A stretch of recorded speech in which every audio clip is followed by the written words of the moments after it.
사무엘상 처음 시작하면은 이제 들어가 보면은 이제 한 여인이 이렇게 기도하고 있잖아요. 그렇죠? 뭐 때문에 기도하나요? 응? 아, 크게 말씀해 주세요. 틀리면 어때?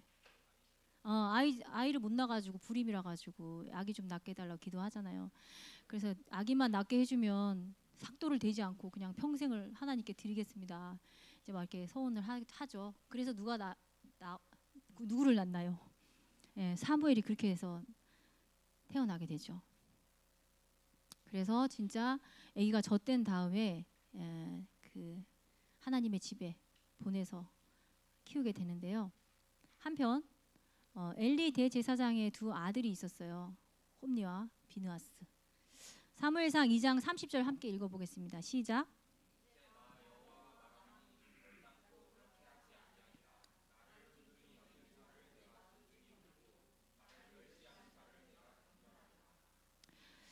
홈리와 비느하스가 자기가 아버지가 대제사장이라는 것을 빌미로 해가지고 어떻게 했냐면 고기를 삶고 있는데 나는 삶은 고기 싫어 하고 생고기 내놔 해가지고 육회로 먹을 거야. 그리고 거기서 이제 회막에서 이제 수종드는 여인들 데려가 동침하고 아주 나쁜 짓을 아주 대놓고 하잖아요. 그러니까 사람들이 엘리야에게 얘기하는 거죠. 지금 아들이 이렇게 합니다. 이거 어떻게 좀 해주십시오. 했을 때 엘리가 아들들한테 큰 소리로 꾸짖고 못하게 하고 이게 아니라 아들들아 그렇게 하면 안 된다. 그러면 그 하나님께 범죄하는 거다. 이렇게 다소곳하게 그냥 해가지고 되겠냐. 이건 다리 몽둥이를 부러뜨려 가지고라도 머리를 다 쥐어 뜯어놔서라도 어떻게 했었어야 되는데 그렇게 못해가지고 결국은 하나님께서 나를 존중히 여기는 자를 내가 존중히 여기고 나를 멸시하는 자를 내가 멸시한다 하면서 한날에 네 아들 다 죽고 니네 집 멸망한다 분명히 얘기하거든요. 하나님의 사람을 통해서. 그래서 블레셋과의 전쟁이 있었는데요. 거기에 나가서 이 홈리와 비느하스가 한날에 죽고요. 그리고 하나님의 궤도 가지고 나갔죠. 근데 그 궤도 빼앗깁니다. 그 소식을 전해 들은 엘리는 뒤로 넘어져서 목이 부러져서 죽습니다. 그리고 나서 이제 그 빼앗겼던 그 궤가 이렇게 블레셋 지방으로 돌아가는데 블레셋 사람들이 막 계속 그 난리가 나는 거죠. 이제 여기서부터 이제 싸운다고 해가지고 이쪽으로 궤가 옮겼다가 블레셋 사람들이 이제 자기네가 전쟁 신승했으니까 아스로 갔다가 했는데 막 그 자기네 신상에 목이 부러지지를 않나 그리고 막 역병이 돌지를 않나 막 그러니까 재앙이 오니까 결국은 이 베세메스로 보내고 기란 여아림으로 이제 법궤가 돌아오죠. 법궤가 돌아오고요. 그리고 엘리의 집은 망하고 하나님께서 사무엘을 선지자로 세우셨다는 것을 이스라엘 사람들도 다 알게 되죠. 그러면서 이제 사무엘이 그 사람들을 이제 모읍니다. 사무엘 7장 12절 함께 읽겠습니다. 시작.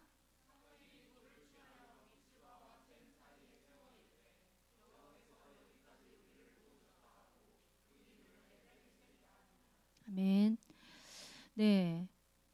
이제 이스라엘 사람들이 함께 모여서 기도한다는 얘기를 들으니까 블레셋이 가만히 있으면 안 되겠거든. 이것들 다 모여가지고 그러면 힘이 더 강해지기 전에 빨리 가서 쳐야지 하고 그들이 이제 막 쳐들어왔는데 하나님께서 큰 우레를 바라셔가지고 그들을 이제 물리치게 하시거든요. 그때 사무엘이 돌을 취해서 미스바와 센 사이에 세우면서 여호와께서 우리를 여기까지 도우셨다 하면서 이제 그러니까 하나님께 기도해서 사무엘이 이제 교육시키고 그러니까 하나님이 그 미스바에서 한 일을 본 세대 이들을 미스바 세대라고 합니다. 그 사무엘은 뭘 했냐면 사무엘상 7장 6절 함께 읽겠습니다. 시작.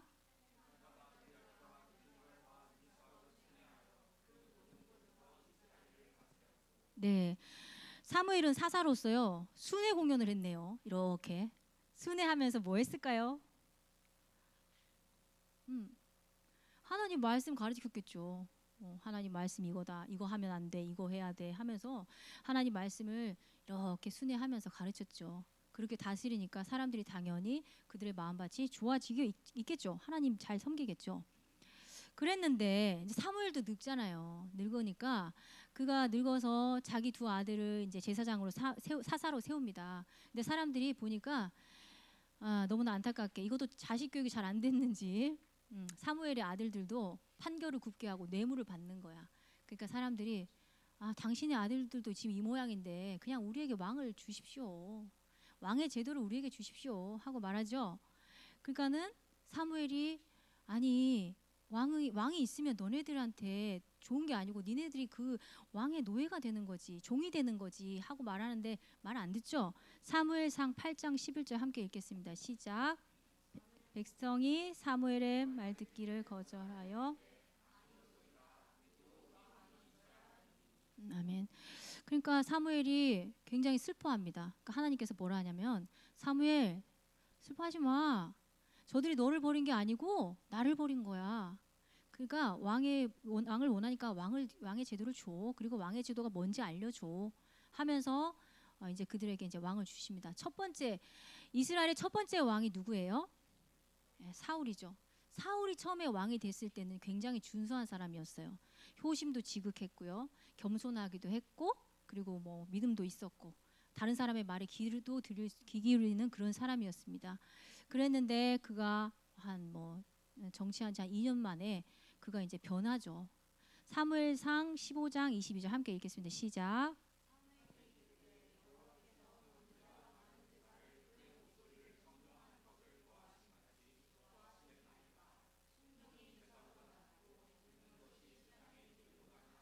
아멘. 우리가 많이 알고 있는 말씀인데요. 아까 분명히 제사를 드릴 때 세 가지가 있어야 된다고 했죠. 예물이 있어야 되고, 지정된 곳이 있어야 되고, 제사장이 제사를 도와야 된다고 했잖아요. 근데 지금 블레셋과 전쟁을 해야 되는데 사무엘이 와야 되는데 안 오는 거예요 지금. 기다리고 있는데 사람들이 막 백성들이 뿔뿔이 흩어지니까 야 안 되겠다 갖고 와 내가 제사 드릴게 하고 자기가 집도를 한 거예요. 근데 다 끝나고 나니까 사무엘이 온 거죠. 지금 뭐 하신 겁니까? 내가 기다리는데 당신은 안 오고 백성들은 흩어지니까 어쩔 수 없어서 내가 드렸습니다. 그렇게 하니까 뭐라고 말하냐면 순종이 제사보다 낫고 듣는 것이 순양의 기름보다 낫다. 제사 드리는 자체가 중요한 것이 아니라 하나님 말씀에 순종해야 된다는 걸 얘기하고 있는 거죠 지금. 이걸로 끝났을까요? 그 다음에 또 그 아말렉을 진멸하라고 하는 사건이 있었죠. 아말렉은 어땠냐면 이스라엘 백성이 출애굽할 때 그들이 처음에 출애굽할 때는 사실 뭐 오합지졸이었을 거 아니에요. 뭐 군사 훈련을 받았겠어요, 뭐 했어요. 근데 그 뒤에 쫓아오면서 그들을 막 뒤에서 막 치고 했을 때, 그 아말렉을 진멸하라고 하시거든요. 하나도 남기지 말고 다 죽이라고 했는데 안 죽이고 사무엘이 왔어요. 전쟁이 끝났어요. 왔는데 분명히 하나님 다 진멸하라고 했는데 양 소리도 나고 소 소리도 나고 그러면서 아각 왕이 끌려오고 막 하는 거죠. 이게 뭐냐? 이게 무슨 소리냐 했더니 이거 하나님께 드리려고 가장 좋고 실한 걸로 내가 남겨놨어요. 하나님께서 제사를 원하시는 게 아니고 말씀을 듣고 순종하기를 원하시는. 그러니까 결국 왕이시여 하나님께서 당신을 버리시고 다른 사람에게 이 나라를 주었다 하고 말했죠.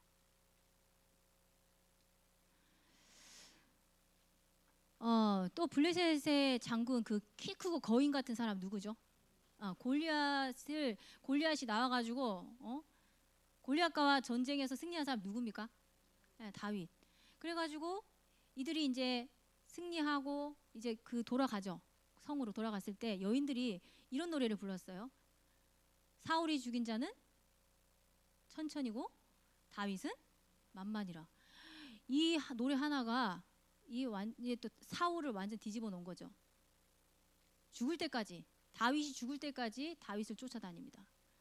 다윗을 죽이려고. 그렇지만 결국은 못 죽였고요. 나중에 블레셋과의 전투에서 사울은 죽고요. 다윗은 오랜 기간 도망다니고 진짜 그러면서도 몇 번이나 사울을 죽일 수 있는 기회가 있었지만 죽였어요, 안 죽였어요? 안 죽였어요. 안 죽이고 하나님께서 기름 부은 사람을 어떻게 내가 죽일 수 있냐? 라고 계속 고백하거든요. 그랬기 때문에 다윗이 40년간 그렇게 왕위에 있으면서 신하들이 반란을 하고 이런 건 없었어요. 물론 나중에 압살롬한테 압살롬 반역을 일으키긴 하지만 어떻게 보여주느냐 굉장히 중요한 것 같아요. 그러니까 그가 여러 번 사울을 죽일 수 있었지만도 안 그랬거든요. 그러면서 계속 피했지만 결국은 사울은 블레셋과의 전투에서 심하게 상처를 입고 본인이 자살하고 80세에 생을 마감합니다. 다윗이요. 총 3번의 기름 부음을 받습니다. 언제인지 아세요? 첫 번째 소년 시절에 누구한테? 사무엘한테 기름 부음 받았고요. 두 번째는 사울이 죽었을 때, 이제 사울이 죽고 나서 이제 유다 지파는요 더 이상 이스라엘 따를 필요가 없는 거예요. 그러니까 다윗에게 왕이 되어 달라 해서 헤브론에서 왕이 돼요. 기름을 붓습니다. 그리고 나서 7년 뒤에는 이스라엘 전체가 다윗에게 왕이 되어 달라고 기름을 부음 받습니다. 그래서 다윗이 이스라엘 전체 통일 왕국의 왕이 되는 거죠. 사울이 40년간 왕에 있었고요. 다윗이 40년간 왕에 있었고요. 그 다음에 또 누가 있었죠? 솔로몬은 몇 년? 네, 40년. 40년. 그럼 4, 32, 120년 정도 있었고요. 그리고 나서 솔로몬이 나중에 이제 엄청나게 우상 숭배를 하죠. 그래서 그 벌로 이제 나눠지게 되죠. 나라가 북이스라엘과 남유다로 나눠지게 되죠. 그래서 북이스라엘은 200년을 가고요. 남유다는 거기서 150년을 더 가고요. 이렇게 해서 총 약 한 500년 정도의 왕조가 이어집니다. 다윗의 업적이 있어요. 다윗은 통일왕국을 수립했을 뿐만 아니라 원래 수도를요 어디로 옮겼어요? 수도를 어디로 옮겼어요? 이스라엘의 수도가 어디죠? 예, 예루살렘으로 수도를 옮겼습니다. 그 사람이 다윗이고요. 그리고 법궤도 예루살렘으로 이전했어요. 정말 너무 위대한 왕인데 다윗. 그런데 그도 인간이잖아요. 이런 부분이 없으면 사실 우리가 다윗을 이렇게 하기가 힘들어. 근데 다윗에게도 인간적인 부분이 있죠. 뭐예요? 네, 맞아요. 우리아의 아내 바세바를 범했고 그걸 끝난 게 아니라 바세바가 임신했다는 소식을 듣고 우리아를 불러다가 어떻게 대충 이렇게 어떻게 좀 무마를 해보려 했는데 안 되니까 전쟁터에서 적군에게 죽게끔 만들어가지고 죽이고 그랬어요, 그죠? 근데 그거를 선지자가 와가지고 책망했을 때 다윗이 어떻게 했어요? 예, 회개하고 그러면서 이제 고백하고 자신의 죄를 회개하고 고백하는 그래서 이제 그 바세바가 낳은 첫 번째 아기는 죽고 그런 일이었었고요. 그렇지만 그 사건 때문에 집에 또 막 그 엄청난 일이 있었죠. 암논이 다말을 또 범하고 그리고 압살롬이 자기 왕위를 또 차지하려고 구테타를 일으키고 그리고 자기의 후궁 10명을 압살롬이 백주 대낮에 저 왕궁 위에다 텐트 치고 자기 그 선왕의 그 부인들을 범하고 막 이런 일들을 저지르는 그러니까 완전 콩가루 되는 그런 일까지 이제 벌어지게 되죠. 그리고 인생 말년에도 또 자신의 힘을 자기가 얼마나 많이 또 이제 있는지 그 백성들을 인구 조사를 하게 되죠. 그래서 그것 때문에 하나님께서 또 벌을 내리셨을 때 전염병을 내리셔가지고 7만 명이 죽고요. 그때 아리우나의 타작 마당에서 하나님께 번제를 드리게 됩니다. 그 아리우나의 타작 마당이요, 아브라함이 이삭을 번제로 드렸던 모리아산이고, 그리고 나중에 예루살렘 그 성전이 세워졌던 곳이고요. 솔로몬 하면은 뭐가 생각나시죠? 솔로몬의 지혜. 솔로몬의 지혜는 누가 줬어요? 하나님이 주셨죠. 솔로몬이요 그 성전을 지혜도 주셨지만 그래서 그 지혜를 가지고 하나님의 성전도 건축했죠. 다윗이 하나님의 성전을 건축하겠다고 마음을 먹고 그 선지자한테 얘기했을 때 선지자가 처음에는 왕 마음대로 하십시오, 지으십시오 했는데 하나님께서 뭐라 했냐면 너는 피를 너무 많이 흘렸으니까 너 말고 네 아들 솔로몬이 짓게 해. 그래서 성전을 짓기 위한 모든 재료와 기구들은 재료들은 다 다윗이 준비를 했고요. 그리고 나서 다윗이 죽고 나서 솔로몬이 그 자기 아버지가 준비해 놓은 걸 가지고 성전을 짓거든요. 성전을 총 7년을 짓습니다. 그리고 솔로몬이 자기의 왕궁은 13년을 지어요. 그러니까 전반기 한 20년 정도는요. 성전 짓고 왕궁 짓고 할 때만 해도 굉장히 신실한 그리고 하나님의 사람이었는데 솔로몬의 부인이 몇 명이었어요? 약 한 1,000명이 되죠. 부인이 1,000명이었어요. 그러면은 여러분 하루에 한 명씩 부인을 만난다고 하면 이 1,000명의 부인을 만나려면 몇 년 걸려요? 약 한 3년 정도. 그것도 본인이 또 몸이 피곤할 수도 있잖아요. 그러니까 뭐 한 3년은 가야 한 번 볼 수 있는 정도로 부인이 많았어요. 근데 그 부인들이 그냥 여기 이스라엘에 있던 사람들도 아니고요. 어느 나라 공주, 어느 나라 공주, 왕 뭐 이렇게 해가지고 있잖아요. 정말 내노라 하는 여인들이 다 왔는데 그 여인들이 그냥 몸만 왔겠어요? 자기들이 모시는 신 다 데리고 갔겠죠. 그러니까 결국 나중에 이 예루살렘이 우상 박물관이 된 거예요. 그러니까 이 많은 여인들에게 휘둘려 살다가 결국은 솔로몬이 우상 숭배가 너무 심각하니까 하나님이 야 돌아와 솔로몬 돌아와 2번이나 얘기했는데 돌아왔어요? 안 올라왔어요? 안 들어왔어요. 그래서 하나님께서 어쩔 수 없이 야 안 되겠다. 네 나라를 둘로 나눌게 하고 말씀하시거든요. 너 때 말고 네 아들 때에. 일단 성전 얘기 먼저 할게요. 열왕기상 8장 41절에서 43절 이야기인데 중간중간 제가 뺐고요. 함께 읽겠습니다. 시작.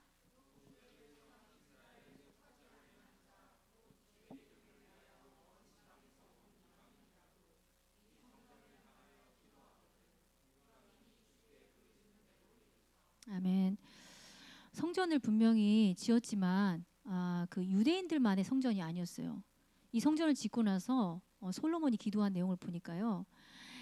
주의 백성 이스라엘에 속하지 아니한 자, 곧 주의 이름을 위하여 먼 지방에서 온 이방인이라도 이 성전을 향해서 기도하면은 그리고 이방인이 주께 부르짖는 대로 그들의 뜻을 이루어 주십시오 하고 기도하거든요. 그러니까 이게 모든 열방을 위한 성전을 지었던 거예요. 이거 아까 여기 밑에 말씀은 드렸고, 자 솔로몬의 지혜에서 잠언이 말하는 거 지혜는 뭐 여러 가지가 있는데 저희 책 참고하시면 될 것 같습니다. 시편도 시편이 150편까지 있는데 그 중에 한 70편 이상을 누가 지었어요? 네, 다윗이 지었죠. 그러니까 다윗이 뭐 이렇게 도망 다닐 때 그리고 뭐 죄 지었을 때 우리아의 아내를 범했을 때 뭐 들켰을 때 뭐 이런 거 내용 다 시편에 녹아 있고 그리고 여러분들이 좋아하는 시편 몇 편이 있어요? 보통 23편 얘기하시지 않아요? 23편은 다 외우시는 것 같던데, 그렇죠? 예. 그렇게 시편의 저자가 다양합니다. 다윗도 있었고요, 모세나 솔로몬도 있고요, 고라 자손들도 많이 지었고 아삽의 시도 있고 그렇습니다. 욥기를 잠깐 보면요, 욥기 1장에 보면은요 하나님과 사탄이 지금 대화를 하고 있거든요. 욥기 1장 8절 함께 읽겠습니다. 시작. 내가 내 종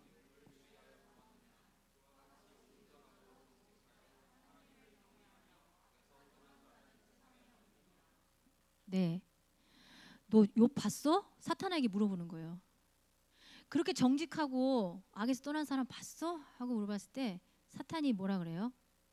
하나님께서 그렇게 복을 주시고 저렇게 잘 살게 하시고 저렇게 하는데 저라도 잘하겠어요. 한번 거기 있는 거 재물 다 뺏고 자식 다 없어지고 한번 그 함경 대보세요. 그렇게 하나. 그래도 그렇게 하나 보세요. 그랬더니 그래? 그러면서 욥기 1장 12절 한번 읽을까요? 시작.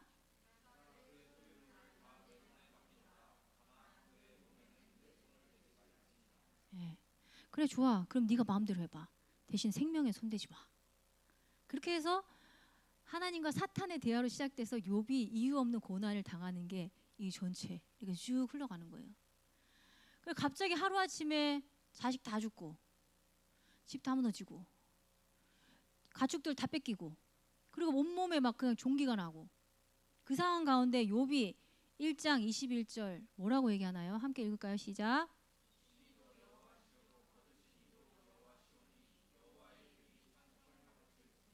아멘. 하루아침에 이런 상황이 되면 여러분들 이런 고백할 수 있을까요? 근데 욥은 했더라고요. 그러면서 쭉 욥의 세 친구가 처음에는 위로하러 왔어요. 한 일주일 동안은 너무 어이가 없고 기가 막혀가지고 욥 옆에 앉아가지고 같이 울기도 하고 막 그냥 아무 말 안 하고 있었는데 그러면서 점점 변해서 이걸 욥을 위로하는 게 아니라 욥을 비방하고 네가 분명히 잘못이 있으니까 그럴 거야. 네가 잘난 척하고 너 신앙 좋다고 믿음 좋다고 했는데 아마 네 안에 엄청난 죄악이 있을 거야. 하면서 계속 찌르거든요. 그래도 또 되게 논리적으로 막 얘기를 해요. 그러니까 그 안에 있는 이제 욥기 안에 있는 내용 중에 내 시작은 미약하였으나 이는 네 끝은 창대하리라. 아멘. 그러면 이제 막 식당에 막 걸어놓잖아요. 그죠? 맞아요 이거? 맞죠? 맞아요? 맞는 말이에요? 이게 욥의 친구가 욥한테 하는 얘기예요. 뭘 시작이 미약하고 나중에 창대해 지금. 그 얘기가 왜 나와 지금. 그 얘기 거기다 걸어놓으면 안 돼요. 벽에다가. 누가 거기 붙여놓으면 알면 이거 조용히 내리시는 게 좋을 것 같은데요. 이건 무슨 말이야? 성경을 모른다는 거죠. 성경이 그 얘기가 아니거든 지금. 그 상황 가운데 그래도 욥이 범죄하지 않으면 나중에는 내가 태어나지 않았으면 좋았을 텐데 어머니가 나를 뵈는 그날이 정말 있지 않았으면 좋겠는데 밤이 낮이 새지 않았으면 좋겠는데 하면서 막 한탄을 하지만 어떻게든 하나님을 원망하지 않으려고 막 그 애쓰고 노력하는 저희도 이유 없이 이유 모를 그런 어려움들이 있을 수 있잖아요. 욥기를 묵상하니까 묵상하십시오. 묵상합시다. 욥기 38장부터 41장에 많은 말이 있는데 조금만 읽어보겠습니다. 시작.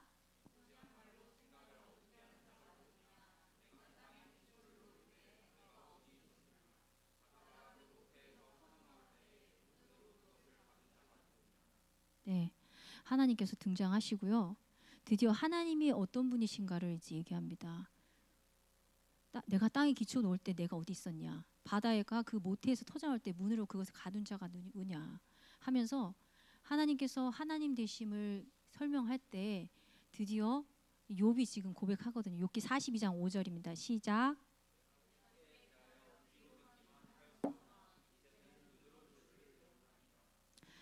어렵고 고난 가운데 있을 때 우리가 그냥 귀로 듣기만 하나님을 눈으로 볼 수 있으면 그것이 하나님께서 그 어떤 환경, 그 어려움을 저에게 주신 거라고 욥처럼 고백할 수 있는 우리가 됐으면 좋겠습니다. 그다음 남북 분열 왕조 얘기를 해볼 건데요.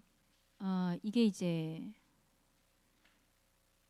이스라엘 나라가 이제 아까 그 솔로몬의 그 우상 숭배가 그러니까 솔로몬 한 사람의 문제가 결국 온 나라로 번진 거잖아요. 온 나라가 다 우상 숭배가 심각하게 된 거잖아요. 그래서 하나님께서 두 개로 나누시잖아요. 그래서 아래는 남유다, 위에는 북이스라엘 이렇게 나누시거든요. 나누셔서 남유다는 솔로몬의 아들 르호보암에게 그리고 유다 지파와 베냐민 지파 두 지파가 이렇게 속해 있어요. 그리고 나머지 10지파는 북이스라엘로 이렇게 올라가게 되는데 솔로몬의 신하였던 여로보암이 왕이 돼가지고 통치를 하게 됩니다. 분명히 나라가 정치적으로 나눠졌지만 종교적으로 나눠라는 말은 안 하셨어요. 그러니까 이들이 정치적으로 분할이 됐지만 그 하나님의 절기일이 되면 여기 지정된 곳 어디예요? 지정된 곳 아니 이들이 제사를 위해서 지정된 곳 어디예요? 예루살렘. 예루살렘으로 가야 돼요. 근데 여로보암이 이렇게 보니까 난 정통성도 없어. 근데 이 많은 사람들이 절기 때마다 1년에 3번씩 내려간다고? 그러면은 이거 좀 안 될 것 같은데 하면서 어떻게 해요? 단과 베델에 금송아지를 세우고 이게 하나님이야. 여기다가 절해. 그러니까 이거 못 내려가게 하는 거지. 여기도 못 나가게 하는 거지. 그러면서 우상 숭배를 시작하게 합니다. 분명히 하나님께서 여로보암에게 이렇게 하라고 한 거 아닌데. 그러면서 이제 이게 열왕기 상하 뭐 역대상하 뭐 하여튼 이렇게 왕정 시대의 이야기를 읽어보면요. 왕들을 평가할 때 다윗의 길로 갔더라. 여로보암의 길을 쫓았더라. 이런 말이 나오거든요. 다윗의 길은 하나님이 원하시고 기뻐하시는 길인 거죠. 그게 믿음의 길인 거고 여로보암의 길은 불순종하고 우상숭배의 길인 거예요. 근데 북이스라엘 왕들은 하나부터 끝까지 멸망할 때까지 계속 여로보암의 길로 간 거고요. 그래서 이렇게 남유다 여기의 왕들은 좀 지그재그로 퐁당퐁당하면서 하나님의 길도 갔다가 또 저쪽으로도 갔다가 하면서 한 350년 정도의 그 왕정 시간이 더 지나갑니다. 가장 심각했던 또 왕 중에 하나가 이제 아합 왕이 있거든요. 아합 왕 시대에 엘리사 선지자가 활동을 했었고요. 그 갈멜산 전투 이야기 아시죠? 갈멜산 전투에서 뭐예요? 예담 자매님, 갈멜산 전투. 엘리야, 그러니까 불 내려온 거 있잖아. 예, 예. 자, 우리 그래. 바알 선지자 450명과 엘리야가 이제 대결을 하는 거예요. 그래, 우리 제단 2개 쌓아놓고 누가 참신인지 봅시다. 참신인지 봅시다. 그래가지고 거기다 제물 올려놓고 참신이면 그 제단에 불이 날 거고 불이 나서 이제 제물 받을 거다. 해가지고 밤새 아침부터 시작해가지고 오후 늦게까지 거기를 뛰놀고 바알 선지자 450명이 이거 제단 하나 만들어놓고 뛰어놀고 뭘 해도 거기 불이 붙어요, 안 붙어요? 안 붙죠. 그러니까 나중에는 막 자신들의 몸을 자해하고 칼로 찌르고 난리 쇼를 하는데 안 붙잖아요. 그러니까 엘리야가 그래, 그러면서 해질녘에 물 좀 갖고 와봐. 그래가지고 물을 잔뜩 그 제단 위에다가도 붓고, 그다음에 또랑을 파서 옆에다가도 다 물을 붓고, 물을 그 제물에다 물을 붙이면은 그게 불이 잘 붙나요, 안 붙나요? 안 붙죠. 근데 여호와여, 누가 참신인지 알게 하소서 했을 때 하늘에서 불이 나와서 그 제단을 다 태워버리죠. 그리고 그곳에 있던 바알 선지자 450명을 기손 시냇가로 데리고 가서 다 쳐 죽입니다. 그래서 하나님의 그 살아계심을 보이는데도 사람들이 참 돌아오지 않는단 말이야. 그런 게 있었고요. 그리고 엘리야에게 기름 부음 사역을 시켜요. 하사엘에게 기름 부어서 아람 왕이 되게 해라. 엘리사에게 기름 부어서 너희 선지자의 뒤를 이어가라. 예후에게 기름 부어서 이스라엘 왕이 되게 하라. 근데 실제로 엘리야는요, 엘리사에게만 기름 붓고요. 나머지 하사엘, 예후는 엘리사가 합니다. 그리고 엘리사가 활동했을 때는 기적이 굉장히 많아요. 성경을 보면은. 왜 이렇게 선지자한테 기적이 많이 일어날까요? 왜 기적이 많이 일어나야만 했을까요? 보여줘야 되니까. 선지자를 이렇게 대우하거나 하질 않은 거예요. 너무 가난했어요. 이 기적들이 뭐냐면요, 물이 나빠가지고 먹을 수 없게 된 거 고치는 거, 과부가 먹을 게 없어가지고 곧 죽을 것 같은데 그 그릇에 기름이 계속 떨어지지 않고 부어지는 거, 그다음에 수냄 여인 아들을 살린 거, 국소치에 국 끓여가지고 이제 배고프니까 국 먹어야 되는데 거기 독이 있었는데 그 독 제거하는 거, 보리떡 20개로 100명을 먹임. 어디서 좀 들어보지 않았어요? 우리 예수님이 하신 거 뭐예요? 그거 있잖아요. 왜 물고기 2마리와 오병이어 뭐 이런 것도 있고 있잖아요. 그죠? 근데 보니까 성경에 보니까 엘리사가 보리떡 20개로 100명 먹었다 뭐 이런 얘기가 먼저 있더라고요. 그래서 예수님 따라하신 건가? 약간 그래서 그런 생각도 해봤습니다. 그리고 도끼 자루를 빌려왔어요. 집을 지으려고. 근데 그 도끼가 하필이면 날아가더니면 못에 빠졌네요. 그거를 떠오르게 하는 기적. 너무 가난했어요. 하나님의 선지자들이 설 자리가 없었어요.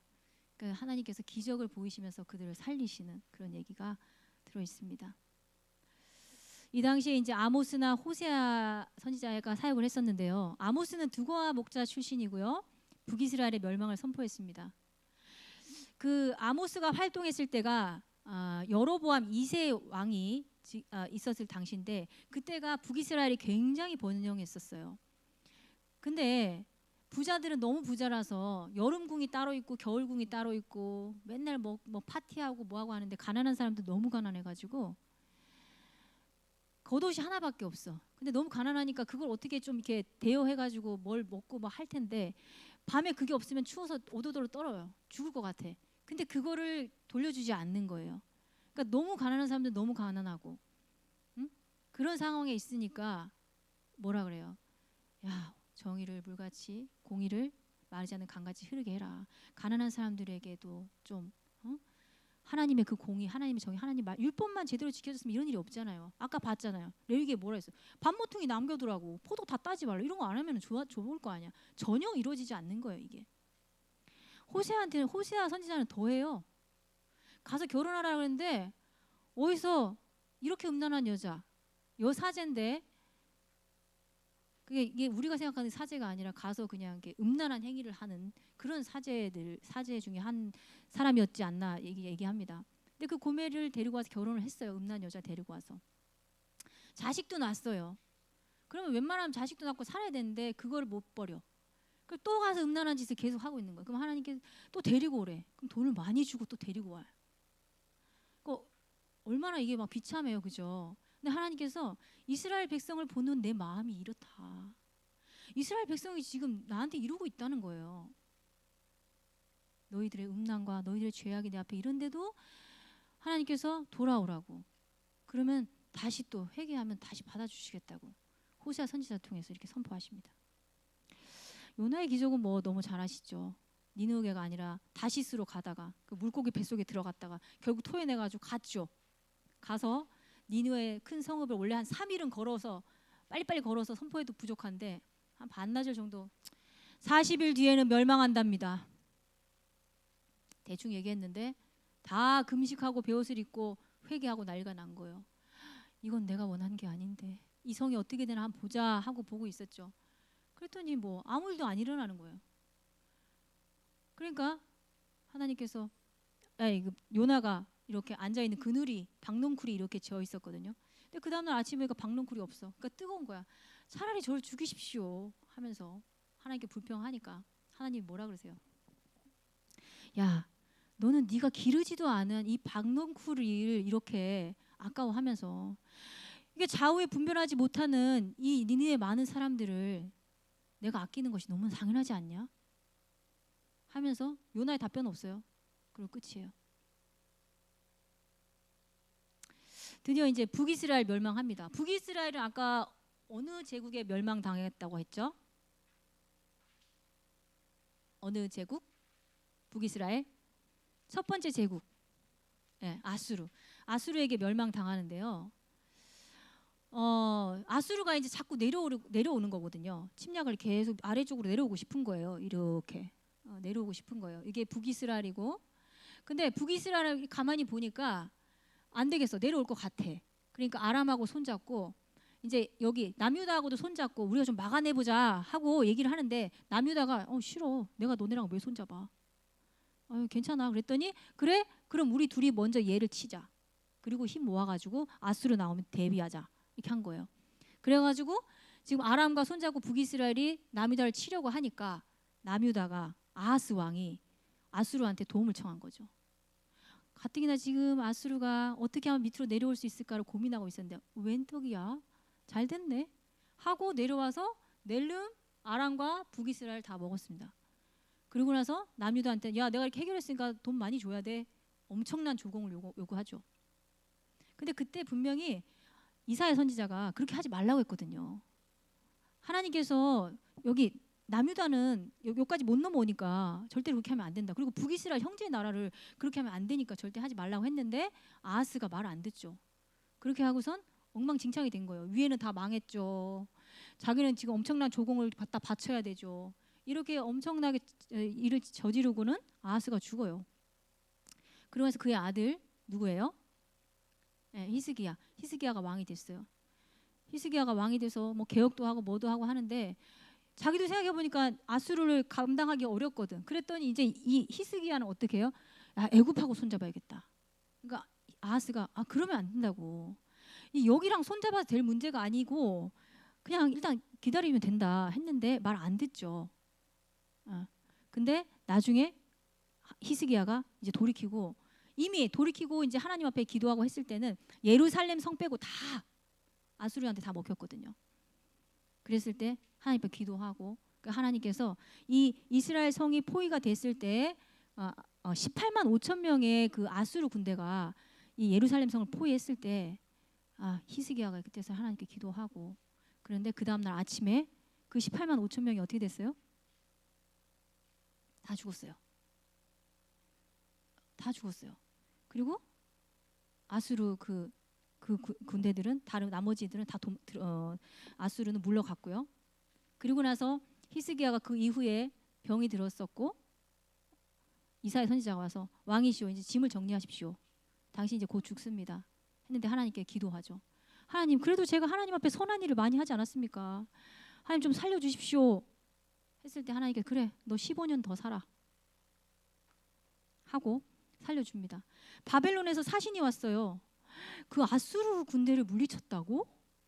하고 와서 봤는데 지금 굉장히 궁금했어요. 도대체 얘네 전력이 뭐지? 사실 뭐 전력이 없잖아요. 뭐 한 게 있어야지.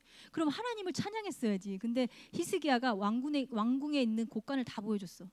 뭐 볼 거 있나? 이미 다 뭐 금도 다 긁어가지고 다 주고 했는데. 그러니까 나중에 바벨론이 잘 보고 갈게 하고 간 거죠. 이사야가 왕이시여, 왕이 지금 무엇을 보여주었습니까? 아이, 우리 왕궁 곡간에 있는 거 좀 다 보여줬지. 나중에 그대로 바벨론으로 가져가게 됩니다. 그리고 왕의 후손들이 끌려갑니다. 그래, 내 때는 평안하면 됐지 라고 히스기야가 말하는 거더라고 있어요, 성경에. 자, 드디어 이제 남유다 왕정을 한번 결산을 해보는데요. 아까 아하스 왕의 아들 히스기야 때, 아하스 왕 때 북이스라엘 이미 멸망을 했고요. 그리고 히스기야가 기도해서 15년 더 사는 중간에 므낫세를 낳았는데, 이 므낫세가 얼마나 악한 왕이었는지, 얼마나 하나님 보기에 패역했는지 하나님께서 이 므낫세 때문에 이제 왕정 닫는다고 말씀하셨어요. 차라리 15년 안 살았으면 좋았을 텐데 이게 뭐 길게 사는 게 그렇게 중요한가 나 싶은 생각도 드는 거예요. 그래서 12살 때 왕이 올랐고요. 온 나라를 그냥 우상 숭배에 빠뜨린 것뿐만 아니라 그냥 아들을 왜 그 불 가운데 던지고 막 하는 거 있잖아요. 막 그런 것도 하고 아주 너무너무 심각해가지고 하나님께서 야, 도저히 안 되겠다. 남이다 문 닫는다. 그의 아들 아몬도 비슷했고요. 근데 그의 아들 요시야는 괜찮았어요. 너무 훌륭한 왕이었어요. 요시야가 8세 때 왕이 됐었고요. 그리고 하나님의 율법책을 찾고 정말 그 우상을 다 폐하고 어떻게 하면은 이거를 새롭게 할 수 있을까, 하나님을 더 잘 섬길 수 있을까, 그렇게 백성들을 막 지도하고 했는데 하나님께서 요시야한테 이제 훌라 선지자 여선지자를 통해서 얘기하죠. 너 때 말고 네 아들 때 어쨌든 왕정의 문을 닫아야 돼 하고 얘기하시고요. 요시야는 애국과의 전쟁을 그 무깃도에서 전투를 하거든요. 거기서 이제 죽어요. 죽고 나서 그의 첫 번째 아들 여호아스가 왕이 됐고, 그러고 나서 얼마 있다가 또 여호야김이 되고, 그리고 여호야김의 아들 여호야긴은 나중에 바벨론으로 끌려가고요. 그리고 요시야의 셋째 아들 시드기야 때 남유다가 이제 드디어 멸망합니다. 어느 나라에 남유다는 어느 제국에 망하나요? 네, 바벨론 제국에 망하고 이제 시드기야가 이제 끌려갈 때는 벌써 3차 포로예요. 그러니까 그 전에 벌써 1차, 2차 끌려갔었고 완전히 문 닫는 거예요. 그 남유다 때 이제 활동했던 선지자들이 있는데 뭐 스바냐 선지자라든가 하박국 선지자, 나훔, 요엘 선지자 이런 선지자들이 있었습니다. 바벨론으로 끌려갔는데 바벨론 그 포로의 70년이라는 그 시간에 대한 의미가 있어요. 그냥 대충 70년은 아니고 예레미야 25장 1절에서 9절 중에 이 부분만 읽어보겠습니다. 시작. 네, 주님께서 계속 하나님께서 말씀하셨는데 이들이 순종하지 않았거든요. 그거에 대한 징계로 그들이 이제 바벨론 포로로 끌려갑니다. 두 번째 예레미야 24장 5절 시작.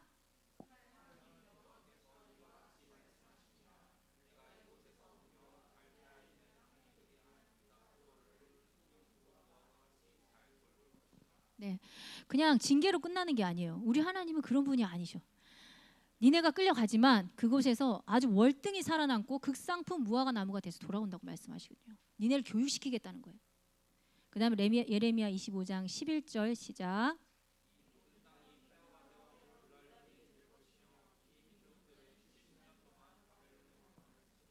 네, 이 모든 땅, 이스라엘 땅이 다 폐허가 돼요.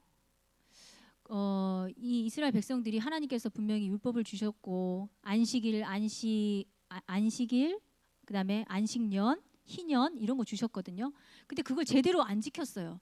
그 수를 다 세어보니까 70년이나 됐다는 거예요.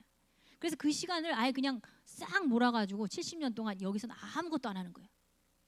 그러니까 안식이 뭐예요? 그러니까 결국은 왜 7년에 한 번 안식년이라는 건 6년은 경작하고 한 해는 그냥 놔두는 거잖아요. 그냥 아무것도 안 하는 걸 70년 동안 아무것도 안 하게 된 거예요. 예루살렘이 완전히 폐허가 되는 거예요. 폐허가 되지만 땅의 입장에서 보면 그게 안식인 거죠. 예레미야 25장 12절 시작.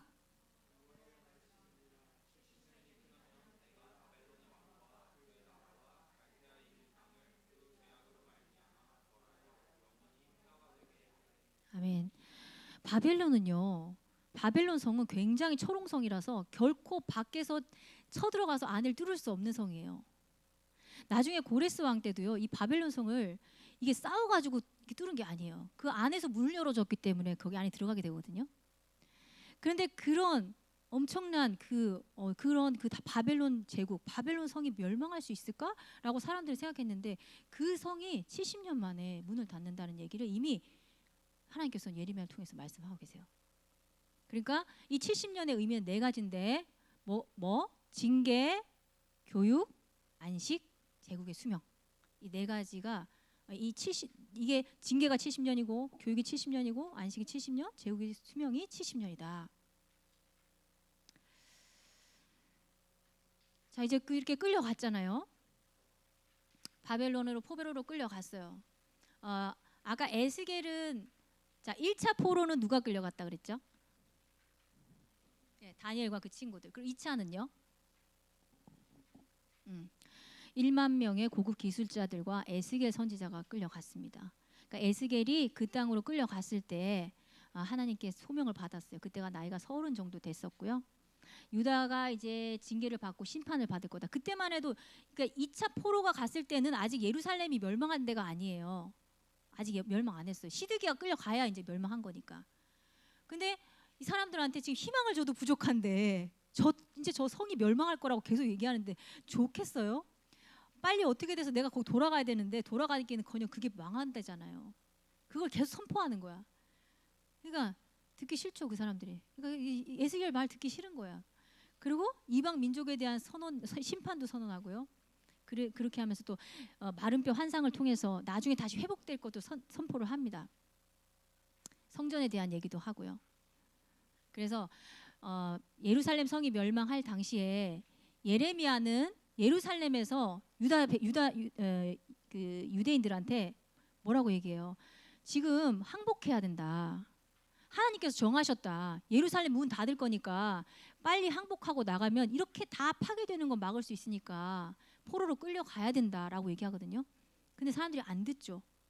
결국 그래가지고 완전히 다 황폐화되고 다 죽고 막 그런 엄청난 비극이 일어나잖아요. 반대로 에스겔은 바벨론에 이미 끌려간 사람들한테 거기 어차피 다 망하고 하니까 우리 여기서 잘 살아남아야 돼 하고 그들을 설득하는 일을 하고 있습니다. 에스겔서 48장 35절을 한번 같이 읽겠습니다. 시작.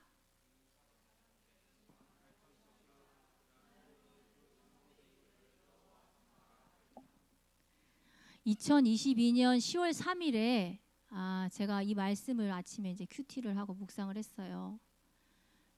이게 에스겔서 맨 끝에 절인데 저희 아빠가 좀 많이 아프셨었거든요. 그래서 하나님, 여호와 삼마, 하나님께서 영원히 거기 계신다 이런 뜻이거든요. 하나님 아버지, 우리 아빠가 이제 얼마면 언제 돌아가시겠지만 그곳에서 하나님과 함께 있겠네요. 저도 거기에서 만나겠네요. 저희 아빠가 이제 주님을 영접한 게 한 달밖에 안 된 시점이었거든요. 그렇게 기도하고 하나님 감사합니다 이렇게 기도했는데 그날 아침에 저희 아빠 돌아가셨어요. 그래서 이 마음이 너무 이 말씀이 내 마음에 계속 남아 있어요. 그래서 내가 생각했던 그날에 그곳에 우리 아빠를 만나겠구나. 하나님 나에게 그 확신을 주셨구나. 이제 그런 생각을 하면서 에스겔서의 이 성전에 대한 부분을 제가 읽었던 것이 기억에 납니다. 다니엘서를 한번 볼 건데요. 여러분 다니엘서 하면 기억에 남는 게 뭐가 있죠? 사자굴, 또 풀무불, 또요 금식기도, 환상. 예. 또 뭐 있을까요? 예. 사자굴과 풀무불 그리고 왕의 음식 거부한 거, 이거는 이제 주일학교에서 저희가 배웠죠. 여기까지만 알면 다니엘서를 진짜 10분의 1도 모르는 거예요. 진짜 다니엘서는 사실 예언서거든요. 예언서이고 그 환상을 통해서, 그리고 다니엘이라는 사람은요 아수르 제국 때부터 있었고요. 그리고 바벨론을 경험했고요. 페르시아를 경험했어요. 헬라는 경험하지 않았는데 그의 성경에는 헬라 제국의 헬라의 군주의 얘기가 나오거든요. 그러면서 굉장히 제국 변동에 대한 밑그림을 그린 사람이에요. 그리고 마지막 때 예수님의 재림의 그 때까지도 기록하고 있습니다. 네, 그래서 다음에는 성경 우리 다니엘서를 읽을 때 좀 더 예언의 부분이라던가 환상의 부분도 함께 보면 좋을 건데요. 예를 들어서 이제 여기 이게 그림이 잘 안 보이실 텐데 다니엘서 2장과 7장에 보면은 뭐 금은 동철 뭐 철과 진흙 이렇게 되어 있고 7장에도 안 나오네요. 네. 사자 뭐 곰 표범 뭐 이렇게 하면서 이제 금신상을 가지고 그리고 이게 그 사자는 어떤 시대 이러면서 그것을 이제 제국에 대해서 이렇게 비유하면서 얘기하고 있습니다. 아까 포로가 끌려갔던 걸 얘기했다면 이제 거의 다 끝나가거든요, 여러분. 빨리 끝날 수 있을 것 같아요. 자, 1, 2, 3차 포로로 끌려간 거 얘기했고요. 이제 1, 2, 3차 포로 귀환 얘기를 할 거예요. 1차 포로 귀환의 지도자가 누굽니까? 예, 수르바벨과 대제사장 여호수아입니다. 그들이 분명히 성전 재건을 시도했어요. 근데 이방 민족들의 어떤 방해와 뭐 이런 여러 가지 때문에 계속 짓지를 못했어요. 그랬을 때 학개라고 하는 선지자가 이제 그들을 책망하고 그들을 도전시키는 게 나서는데요. 학개 1장 4절 함께 읽겠습니다. 시작.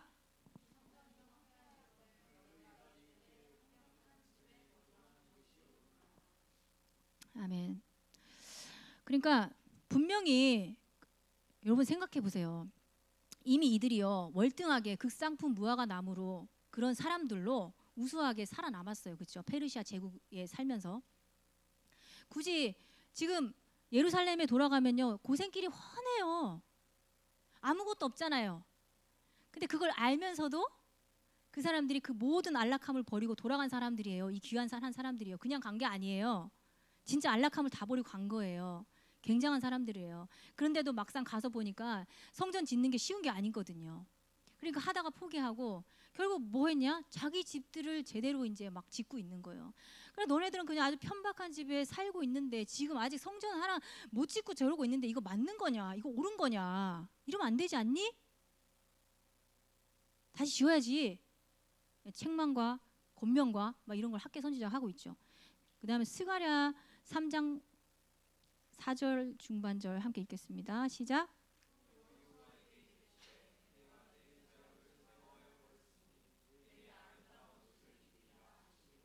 4장 9절 중반절도 읽겠습니다.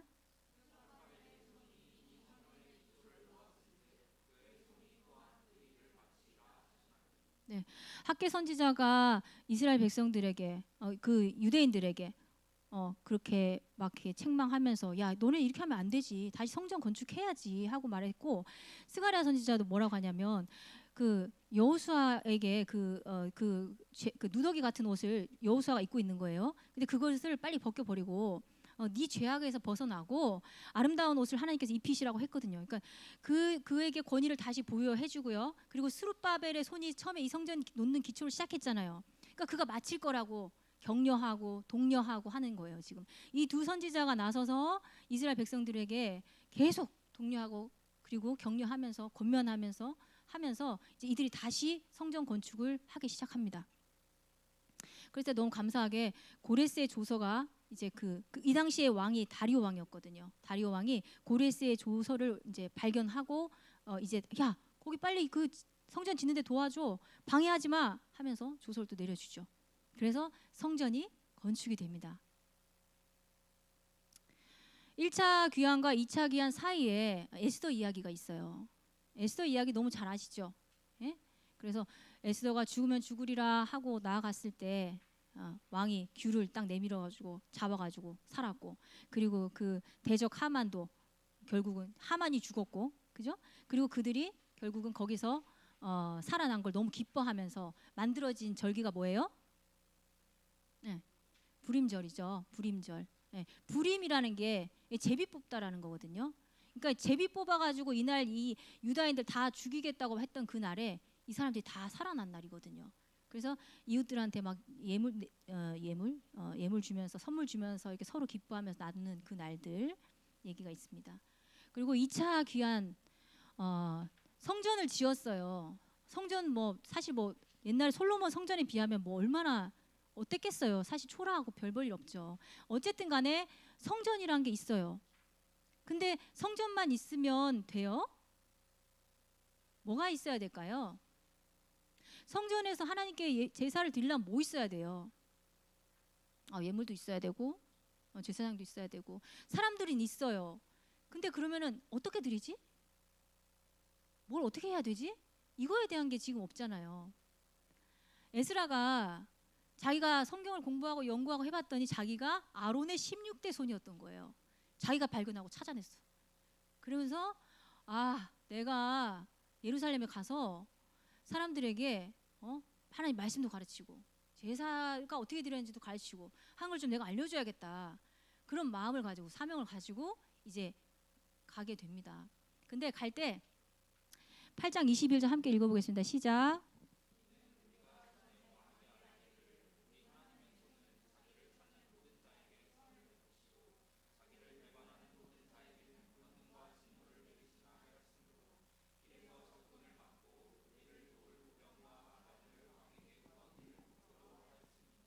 아멘. 가기는 가야 되는데 뭐 그 길이 가까워야 말이죠. 사실 굉장히 먼 길인데 우리 하나님께서 자기를 찾는 모든 자에게 선을 베푸시고 하면서 그런 분이시고 전능하신 분이라고 왕한테 선포를 해놨어. 그러니까 차마 군사를 달라는 말을 못 하겠는 거예요. 그렇게 말하기 너무 부끄러운 거야. 그냥 하나님께 기도한 거야. 다 금식하면서 하나님 차마 제가 왕한테 뭐 군사를 뭐 해달라 말도 못 하겠고 하여튼 저희들 안전하게 갈 수 있도록 도와주십시오 주여 하고 이제 그분들이 같이 이제 갔죠. 정말 주님의 은혜로 무사히 예루살렘까지 갔습니다. 그리고 그 사람은 어떤 권한을 가졌냐? 에스라 7장 25절 읽어보겠습니다. 시작.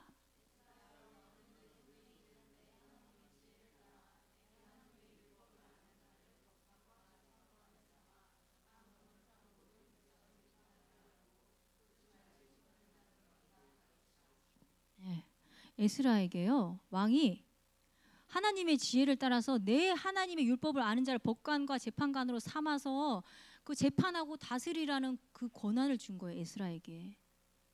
이때 뭐가 생겼냐면 바로 저희 여러분들이 알고 있는 산헤드린 공회가 이때 생겨요. 그 산헤드린 공회가 나중에 예수님도 재판하죠. 사도 바울도 재판하죠. 로마 시대까지 간단 말이에요. 그 자치를 인정해주고 행정할 수 있고 법을 집행할 수 있는 권한을 줍니다. 엄청난 권한을 준 거예요. 에스라가 그걸 들고 간 거예요.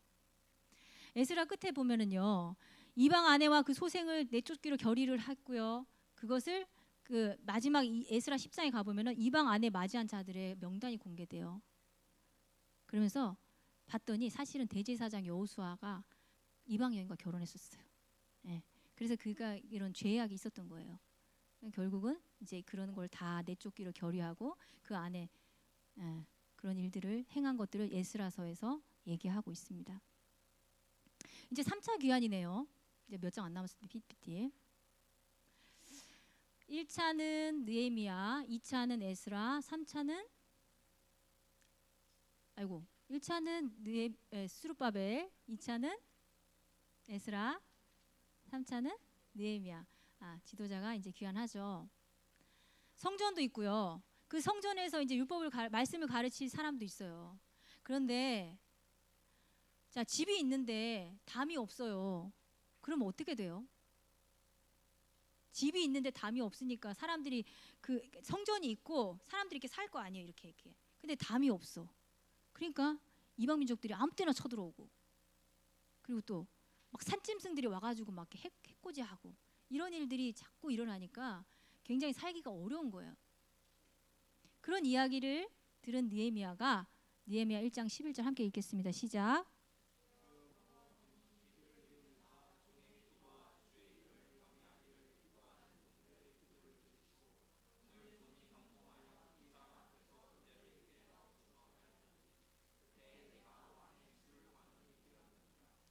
네, 하나님께 기도하는데 그 예루살렘 땅에서 예루살렘 그 성전이 있는데 우리 민족들이 그 고통당한다는 소식을 듣고 이 마음의 기도를 한 거예요. 그리고 왕 앞에 나아간 거죠, 그죠? 그러면서 왕이 야, 너 왜 이렇게 근심 있어? 그랬더니 왕 앞에서 근심을 표현하면 안 되거든요. 그럼 혹시라도 모반을 했을 수 있기 때문에 그랬다가는 큰일을 당해요. 근데 왕이 만세수로 하옵소서. 제가 지금 근심하는 거 그것 때문이 아니라 내 고향이 지금 황폐하고 있으니까 제가 그래서 제가 이렇게 지금 수심이 가득합니다. 그럼 내가 너 뭘 하고 싶은데 저를 거기 보내주시면 그 성벽을 좀 쌓고 싶습니다. 그래 다녀와 하고 얘기한 거죠. 그러면서 느헤미야 2장 8절에서 9절 함께 읽겠습니다. 시작.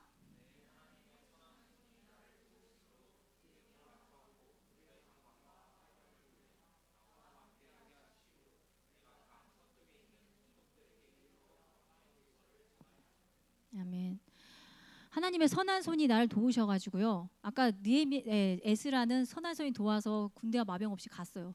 근데 하나님의 선한 손이 도와서 느헤미야는 군대와 마병을 데리고 갔어요. 근데 좀 필요하죠.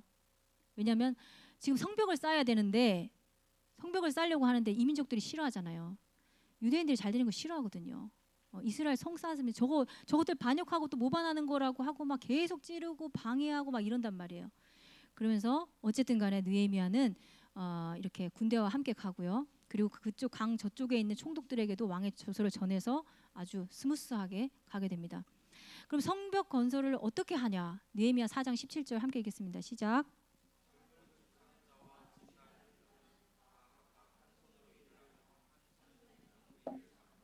네. 언제 누가 침략해 올지 모르고요. 계속 네 안에서도 내부에서도 적이 있고요. 밖에서도 적이 있어요. 근데 기도하면서 한 손에는 총을 들고 아니 총이 아니지. 칼을 들고 한 손에는 병기를 들고 이제 성벽 작업을 해 갑니다. 성벽 건설을. 그래서 성벽 역사가 며칠 만에 끝났어요? 52일 만에. 아무리 작은 성이라고 해도 50일 만에 이거 가능할까요? 근데 그 52일 만에 끝나고요. 성벽을 다 짓고 성벽이 잘 되었다고 이제 낙성식을 하는데 그때 무엇을 하는지 보겠습니다. 느헤미야 8장의 일부입니다. 시작.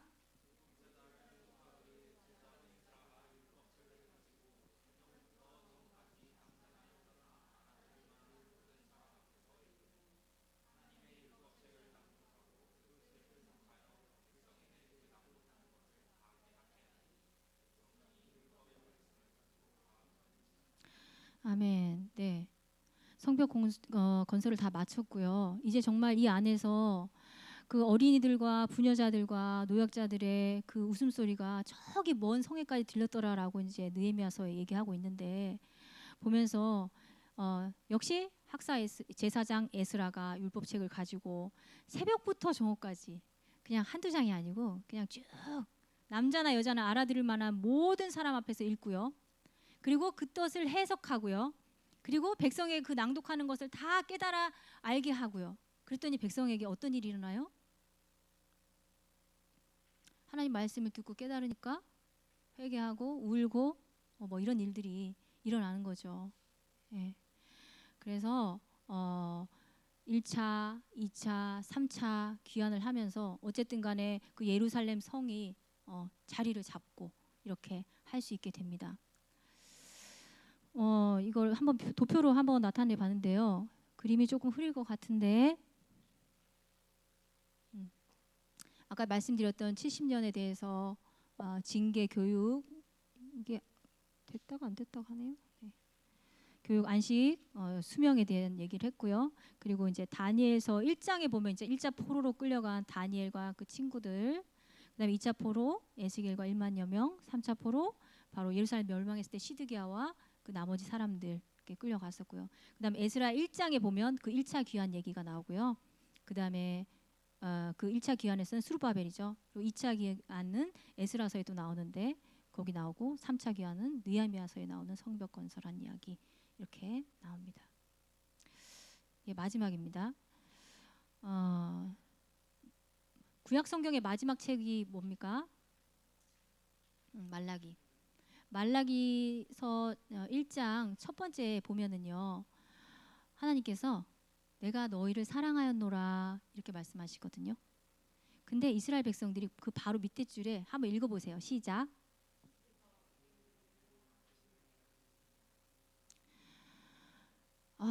이거 읽으면 너무 슬프더라고요. 근데 지금 이 얘기를 할 때도 이스라엘 백성들이 뭘 잘해서가 아니에요. 지금 쭉 봤잖아요. 계속 해오는 거를. 그러면은 그래 귀한한 포로들이 그러면 잘했겠네요. 아니요. 그렇지가 않았거든요. 점점. 말라기 1장 7절에서 8절까지 함께 읽겠습니다. 시작.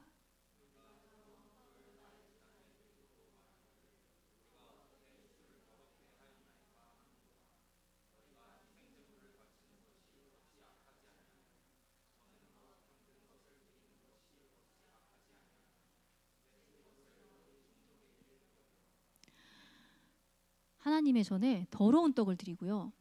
병든 거, 다리 저은 거, 눈 먼 거, 어디 병신된 거 이런 거를 제물로 갖고 오고요. 그러고선도 자기네들이 뭘 잘못했는지 모르고 있는 거야.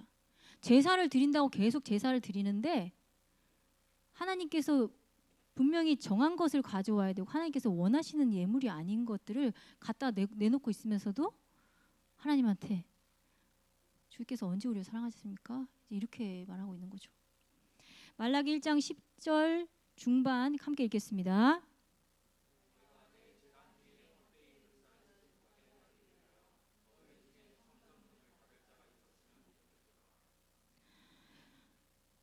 야, 나 그냥 내 성전 문 좀 닫아줄래?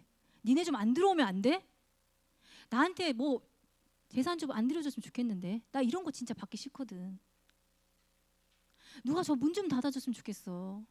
저 가증한 것들 저거 안 했으면 좋겠어. 말라기서에서 이렇게 말씀하시고요. 그러면서 이렇게 끝난 것도 아니에요. 그러고 나서 그러나 그렇지만 제가 좀 성경 말라기서 맨 끝에 가면은 그럼에도 불구하고 하나님께서 그들에게 뭐라고 말씀하시냐면은 보라 여호와의 크고 두려운 날이 이기 전에 내가 선지자 엘리야를 너에게 보내리니 그가 아버지의 마음을 자녀에게로 돌이키게 하고 자녀들의 마음을 그들의 아버지에게 돌이키게 하리라. 돌이키지 아니하면 두려울건대 내가 저주로 그 땅을 칠까 하노라 하면서 하나님께서 그들을 책망하고 끝나는 게 아니고요. 그럼에도 불구하고 그들을 향한 사랑을 위해서 긴 침묵의 시간이 들어갑니다. 약 400년간. 근데 그것이 끝나고 나면 하나님께서 다시 선지자를 보내신대요. 그러면서 이때는 정말로 어떻게 우리를 사랑하셨나이까 하는 그 말에 대한 답변이 나옵니다. 네, 구약은요 이렇게 슬프게 맺어졌습니다. 시편 1편 2절 함께 읽도록 하겠습니다. 시작.